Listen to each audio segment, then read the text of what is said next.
नमस्कार दर्शक बंधु आपको मुझे फेर थे स्वागत करुचे ओडिया टीवी यूट्यूब चैनल।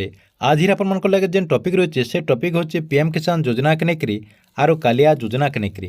बर्तमान पीएम किसान योजना के लेकर 3टा नुआ अपडेट होचे, तार संगे संगे कालिया योजना के लेकर भी 3टा नुआ अपडेट होचे जेनटा कि आपको कालिया योजना टंका केबे मिलबा, तार संगे संगे पीएम किसान योजनार 17तम इंस्टॉलमेंट टंका आपको केबे मिलबा ई वीडियो माध्यम पूरा डिटेल जानीपारे।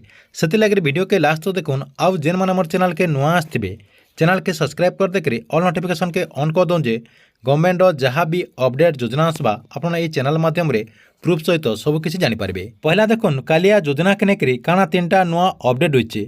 कालिया योजनार परवर्ती किस्त टंका चाषी मान अकाउंट के केबे मिलवा, जेनटा कि नेक्स्ट इंस्टॉलमेंट चाषी मान अकाउंट के सरकार तरफ केबे ट्रांसफर करा, जेनटा कि जना पड़ुछि जे साधारण जेन निर्वाचन रही है जेन इलेक्शन रही इलेक्शन सरीगला आपण सरकार तरफ कालिया योजनार 2000 टंका लेखाएं ट्रांसफर करा, जेनटा कि कहुच्छे जे जेन माने भी नुआ सरकार गठन करबे, नुआ सरकार गठन हो गला आपण पहला उपहार हिसाब से कालिया योजनार जेन चाषी मैंने अच्छन समस्त को 2000 टंका सरकार तरफ दिज्व। तार संगे संगे देखो 2 नंबर अपडेट कारण रही है। 2 नंबर अपडेट होचे जेन माने भी कालिया योजनार नुआ आवेदन करवा लगे चाहून से माने खूब शीघ्र आवेदन करें। तार संगे संगे जेन माने ग्रीवेंस देवा लगे भी चाहून से माने खूब शीघ्र ग्रीवेंस भी देपारे, जेना कि जना पड़ुछि साधारण निर्वाचन सरीगला ई प्रक्रिया बर्तमान कालिया योजनार जेन गवर्नमेंट वेबसाइट रही से वेबसाइट ओपन हो। देखो कालिया योजनार 3 नंबर अपडेट कारण रही है। कालिया योजनार 3 नंबर अपडेट होइछे जेन माने भी कालिया योजना टंका आगरू पाउथले आर जदि से माने इथर जदि नि पई पारि बेले सेमान को निजर टाटस के चेक कर देबार के पड़बा।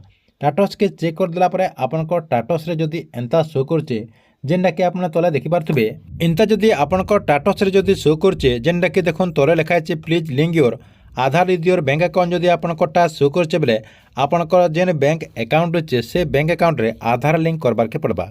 जदि आप आधार लिंक नहीं करबे बेले कालिया योजना टंका नहीं पारन। तापर देखो नेक्स्ट काना रही नेक्स्ट अपडेट होइछे पीएम किसान योजना के लेकर। बर्तमान पीएम किसान योजना के लेकर भी 3टा नुआ अपडेट होइछे, जेना कि पीएम किसान योजनार नुआ लिस्ट बर्तमान सरकार तरफ जारी कर जाइछे।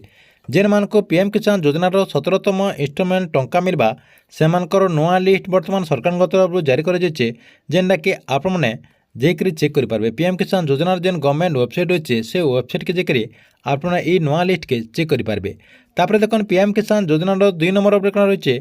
2 नंबर अपडेट होचे जेन माने पीएम किसान योजनार नुआ आवेदन करवा लगे चाहूले से माने नुआ आवेदन करेंगे, जेनटा कि सरकार तरफ पीएम किसान योजनार जेन गवर्नमेंट वेबसाइट रही से वेबसाइट नुआ प्रक्रिया बर्तमान आरंभ हो जाए। आगुरी आप जानते पीएम किसान योजना रे ग्रामांचल चाषी भाई मैंने खाली आवेदन कर पार्थे, इहादि किंतु सहरांचल जेन मैंने योग्य हिताधिकारी रहीछन योग्य चाषी भाई मैंने रहीछन से भी आवेदन करी पीएम किसान योजनार लाभ पाई पारबे।